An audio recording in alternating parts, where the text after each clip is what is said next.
रामायण एक अमर महाकाव्य। कथा है उस महान मर्यादा पुरुषोत्तम राम की, जिसने मानवीय धर्म और मूल्यों का पालन करने के लिए जीवन के सुखों को त्याग कर अपनाई जीवन की कठोरताएं और चुनौतियां। मैं आपके पुत्र रूप में अवतार लेना चाहता हूँ माँ, मुझे आज्ञा दे माता। प्रभु आप मेरी कोख से जन्म ले, इससे बड़ा भाग्य और क्या हो सकता है। परंतु आपका ये रूप मुझे भयभीत कर रहा है। आप एक साधारण मानव के रूप में जन्म ले प्रभु। ठीक है माँ, आप भय रहित हो जाएं।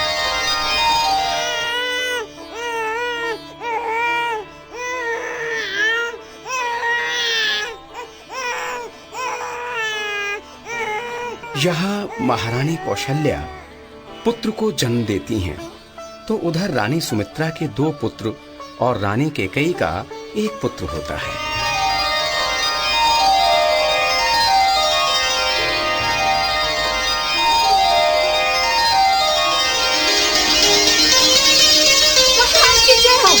क्या समाचार लाई हो? अतिशय समाचार है महाराज, आप पिता बन गए हैं। क्या? जरा एक बार फिर से कहो तो। एक बार क्यों, 1000 बार कहूंगी। आप पिता बन गए हैं, 4 पुत्रों के पिता। 4 पुत्रों का पिता? हे प्रभु, कैसे धन्यवाद दूं तुझे।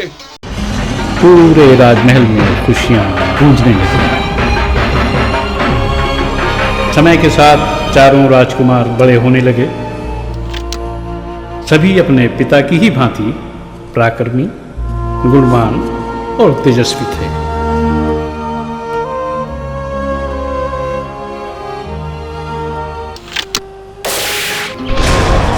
देखा लक्ष्मण, राम ने एक ही बाण से उस चट्टान के टुकड़े टुकड़े कर दिए। इतने आश्चर्य की क्या बात है भरत, राम तो पहले ही कह चुके हैं, निशाना चूकेगा नहीं। ओम अग्निमीळे पुरोहितं यज्ञस्य देवमृद्विजं होतारं रत्नधातमम्। ओम अग्नये स्वाहा इदं नमः। अग्निः पूर्वेभिः ऋषिभिर्यो तदेवाहेन वर्तते।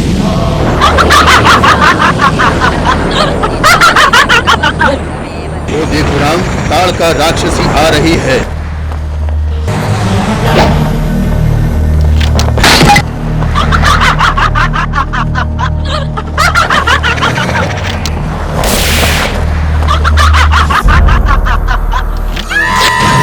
शाबाश, मैं जानता था इन राक्षसों को तुम ही मार सकते थे। दिन बीतते गए और राजकुमार विवाह योग्य हो गए। उन्हीं दिनों विदेह के राजा जनक ने अपनी रूपवती कन्या सीता के स्वयंवर की घोषणा की। जो कोई राजकुमार राजसभा में शिव के रखे इस धनुष को उठाकर उस पर प्रत्यंचा चढ़ा देगा, उसके साथ मैं अपनी पुत्री का विवाह कर दूंगा।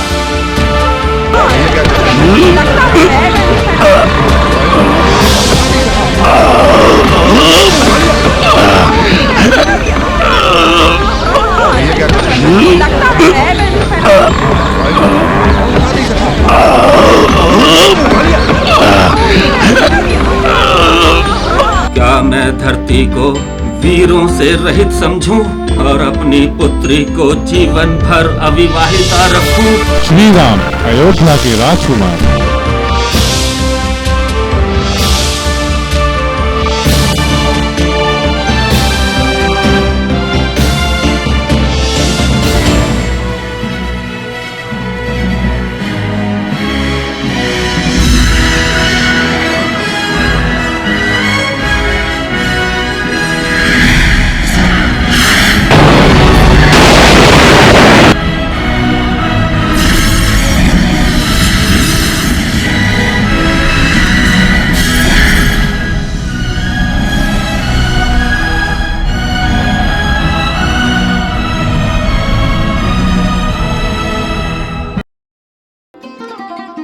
महाराज, कैसे याद किया?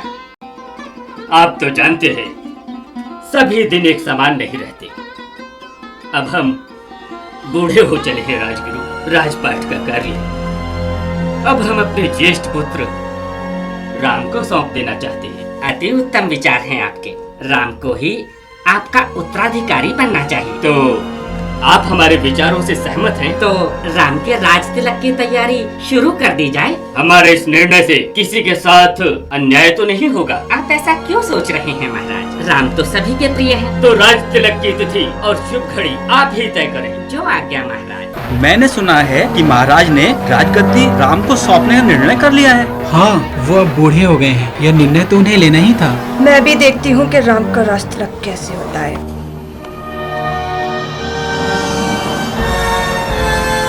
कल राम का राज तिलक है छोटी महारानी, और भरत को ननिहाल से बुलाया तक नहीं गया।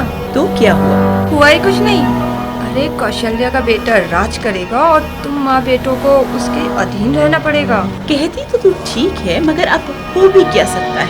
अब भी क्या बिगड़ा है? जो तुम चाहोगी वही होगा। तुम आज ही महाराज से अपने 2 पुराने वरदान मांग लो। भरत के लिए राज सिंहासन और राम के लिए 14 बरस का वनवास।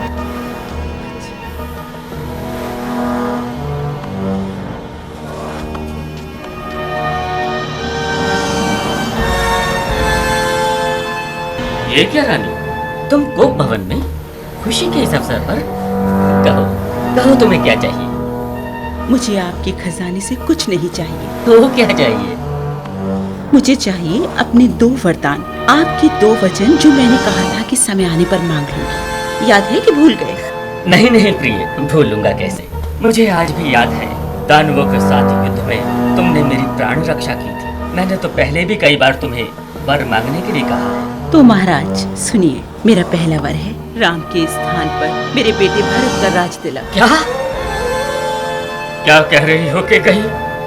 मेरा दूसरा वर है भरत के निष्कंटक राज्य के लिए राम को 14 वर्षों का वनवास। क्या कहा? पुत्र राम को 14 वर्षों का वनवास?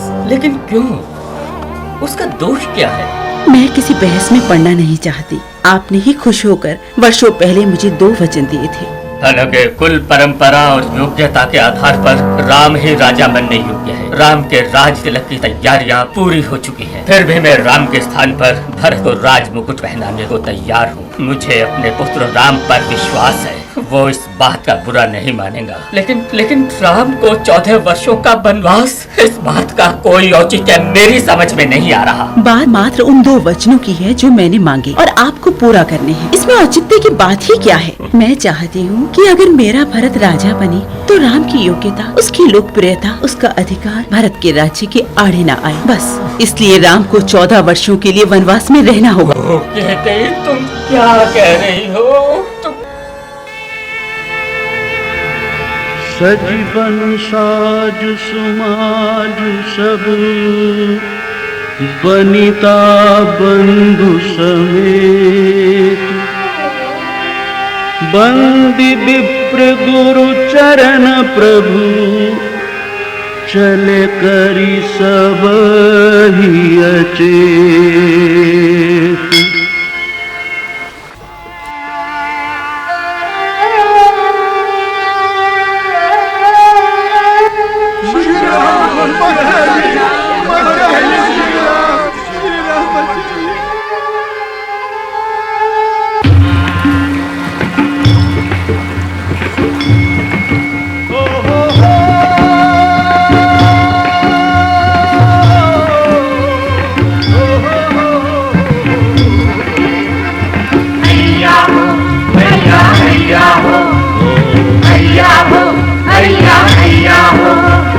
घाट ते थोड़ी दूर आहे कटीलो जलू थाही दिखाई है जू।